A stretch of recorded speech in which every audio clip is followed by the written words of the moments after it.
What's up guys? Welcome to Project GoodSpeed, and on today's video I'm going to be installing a brand new heater core. Let's get started.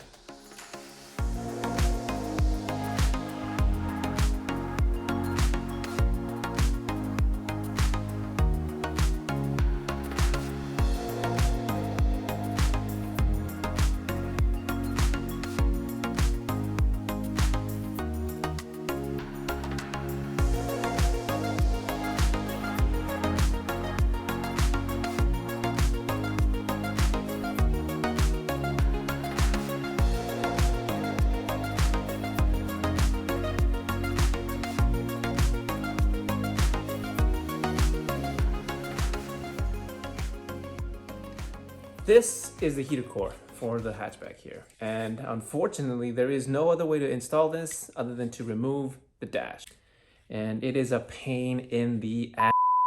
So I had a little extra help and we've been working all night.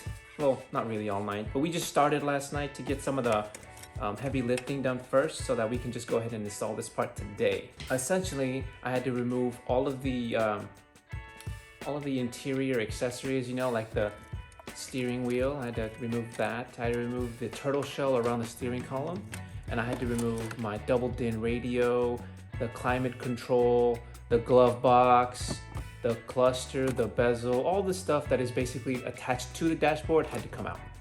I really won't go into too much detail about how to remove that stuff. You know, you could just find some of the screws that are attached to it and just remove it. This particular hatchback is a little bit different because it has the double din bezel and the radio installed, but other than that, everything else is pretty similar, from removing the climate control and the cluster. However, I will say that the bezel around the cluster is different on mine just because it is broken. See, broken. That one's there, that one's missing. There's supposed to be a slot for a screw there, that's missing. The entire driver's side housing for the air is missing. Now, another thing I should mention is the dashboard actually has the little bezel around the steering area and the climate control. It's a little gray bezel that is attached to it. I'm not sure if that part needed to come out, but I did remove it, and I'll show you guys here. It's essentially just 12 bolts located in different areas around that bezel. Actually 12 screws, and they just remove with a screwdriver. You're gonna need different sizes and different lengths, but it's pretty simple enough to remove, although not that easy. My hands have been in weird ass positions and they are very sore. And pretty much this is the bezel I'm talking about here. Once I removed this bezel, all that was left was just to remove the bolts that are holding the dashboard onto the chassis. Essentially, to find these bolts, there's one on each driver door, located right on the side of the dashboard. And you can just pop off the little cover and they're pretty easy to find. The other thing that you need to remove is the climate control overhead bezel. Oh.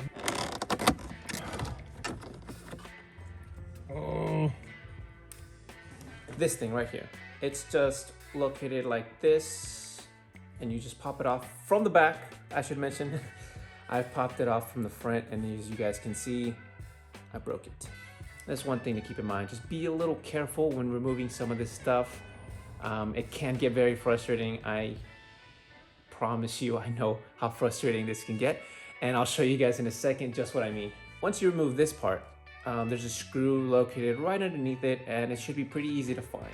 So that brings our total screw count to 3, and there are a couple more that need to be removed, and one on each side underneath where your feet would go, close to the wall.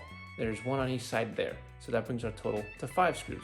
Once you guys remove those 5 bolts, the dashboard should start to get pretty loose. However, it will not come off just yet, and it is because of 2 reasons. One, and this took me a little while to figure out, is the airbag. The passenger airbag is actually bolted onto the frame as well, and you'll need to find 2 screws that can remove the airbag from being bolted on. It'll still be attached to the dashboard, so just keep in mind when you pull it out, you're gonna have to lift it up and out. And the other thing that keeps the dashboard installed is actually the steering column. Now, unfortunately, I didn't remove mine just because I was too lazy. So what I did instead is I just removed the blinkers and the washer lever, because with those attached, the dashboard can't come out because they're kind of just holding the dashboard back from being pulled out, right? So I just removed those two screws and they should just slide right out. That took me a little while just because I didn't want to break anything, because at this point I had broken a couple different plastics. So just keep in mind, they should just slide right out. And as we can see here, the dashboard is on the floor here. And essentially, like I said, there's one by the passenger door here, and then there's one right by your feet. And then this one's by the climate control. And then the same thing on this side, one by your feet and one by the driver door. And also there is one right here that attaches this part to the bottom. And that should remove the majority of the dashboard. And then you also need to remove these two bolts. See the airbag here? They're just attached onto the frame. And once you remove that, you'll be able to, oh, and you can either drop the steering column or just remove the levers like I did. Either way, if you just lift it up and wiggle it around, it should come off after that. I found on some videos on YouTube that you need to remove the brace that braces the dashboard, and it's just two pillars, one on the passenger side and one on the driver's side, that kind of just loops over the steering column. And what I did is I removed the passenger one completely, and then the driver's side one I just kind of loosened. I took out all the bolts and I loosened it just to get it out of place so that I'll be able to move it around. But without removing them, the heater core will not come completely out, because the driver's side is kind of just slightly in the way, so you will need to remove both of them. Oh, one thing I do have to mention is I did have to loosen this bracket here in order to access the screws that bolt onto the frame on that side. And at this point, I really want to recommend you guys get a bucket, because depending on how often you guys use or the last time you used the heater core, you might have some coolant built up in there. So under the dash, I had to remove the intake just to get a little bit more work area, and I had to wiggle the hoses out from the heater core, and this is not a very easy thing to do. Depending on how old your Civic is or how worn your hoses are, you might not be able to do this without replacing them, which is exactly what I had to do. I just on one side I had to cut it. There was nothing I could do. I tried wiggling it, I tried pulling on it, and it's just kind of like fused onto the little inlet or outlet. I'm not sure which is which, but one side was fused. The other side I managed to wiggle it enough to make it come loose. Hopefully I didn't damage it, but I'll have to take a look. So when I investigated under the hood, I found that instead of a valve, I just have an open pipe, just a coupling that connects without having a shutoff valve. So the heater core was basically always on, which makes sense why it was always so hot. So that could be one of the reasons why I started leaking in the first place. With the heater core always on, I essentially just taxed this already outdated little Civic with more leaking. So, which meant I had to go back to the junkyard and actually find this little valve, and I ran into a couple problems. All right, I took it out. Hopefully this is the part I need and this isn't broken. I spoke way too soon. Oh, come on. I was just trying to take the hose off. Well, better it breaks now than a few months or weeks from now. Damn it. Now I gotta walk all the way down. This little 4-door helped me out. Look at that. I don't know what this does, but it's going in my car.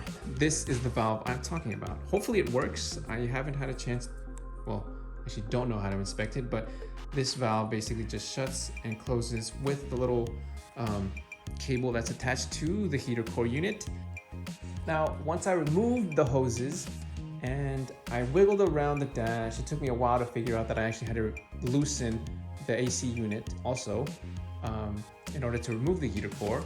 After doing that, I kind of just lifted it up and pushed it towards the driver's side and then pulled it out kind of. It's a little over exaggerated. You don't have that much clearance or movement, but you get the idea. You just wiggle it around and push it out this way. And it helps if you also remove the AC unit too. You know, just look for any of the bolts that are still attached to it, and that way it'll all come out pretty easy. I really wish that was a simple way to do this. This is what we're working with here. So we got our dashboard removed, we got all the accessories moved up there, and this is my heater core unit. Look at this.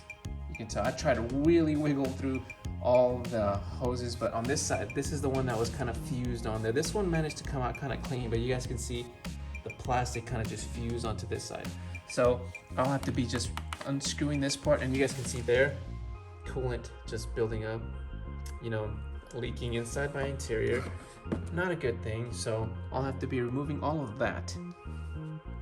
And it should just come right out. And I don't think I need to attach anything to it other than just putting the screws back into place. And I should gain access to the heater core. But before I did that, I just essentially managed to clean up all the interior right into the dash because all the dust really bothered me. And I also took out the AC control module box inside there, and I cleaned that up as well because I don't know if you guys know this, but there is no cabin air filter in this particular model of Civics. So essentially all of the gunk just builds up right by the AC unit. And I also cleaned up the heater core, so I figured why not just clean up everything, make everything look nice and shiny so that we don't have a bunch of dirt buildup when I go ahead and try to reinstall everything. And I don't have all this dust kicking up everywhere because that would really bother me. So we've got it all back installed. I even fastened the pillars here. Here it is. I don't think I recorded any of the removal process for this just because it was a kind of a learning as you go kind of thing. And let me tell you guys now, when I reinstalled it, I'll tell you guys where all the bolts are located. So it's basically 1, 2, and 3 nuts that need to come out. And then you have one bolt down at the bottom right up there. And then you have, let's see, 3 screws. I think it's one here, one right in there, and then one down at the bottom that controls, that basically just hooks up together the AC and the control, the heater core. So that's basically it. It's 3 nuts at the top, 3 screws, and then 1 bolt down at the bottom. And once you have all that removed, you can go ahead and just remove the AC unit here and the heater core there. So after installing all these bolts, screws, and nuts, I had to make sure that this part went in first.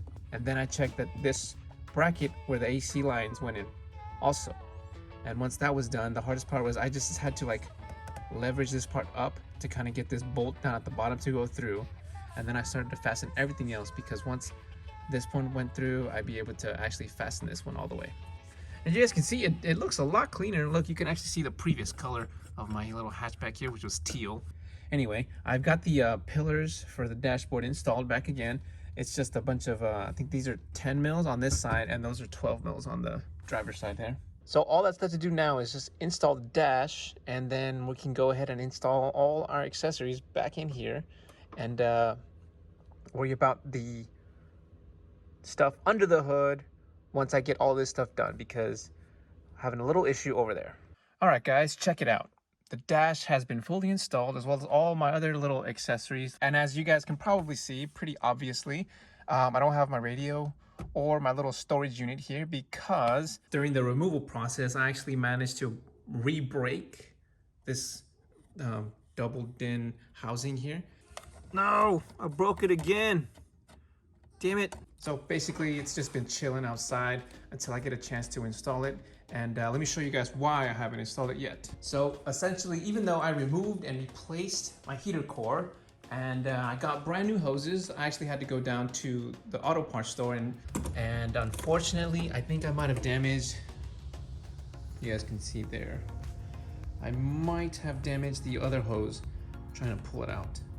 I just had to go and replace that real quick, but I came across another problem that my little Civic had, and that is I have the valve here, but it's kind of just loose, if you guys can see. It actually needs a bracket in order to work properly, which I didn't know I didn't have, and I've just been putting it off installing that because I knew I was gonna have to work on this part eventually, so I figured I'd just install it all in one go.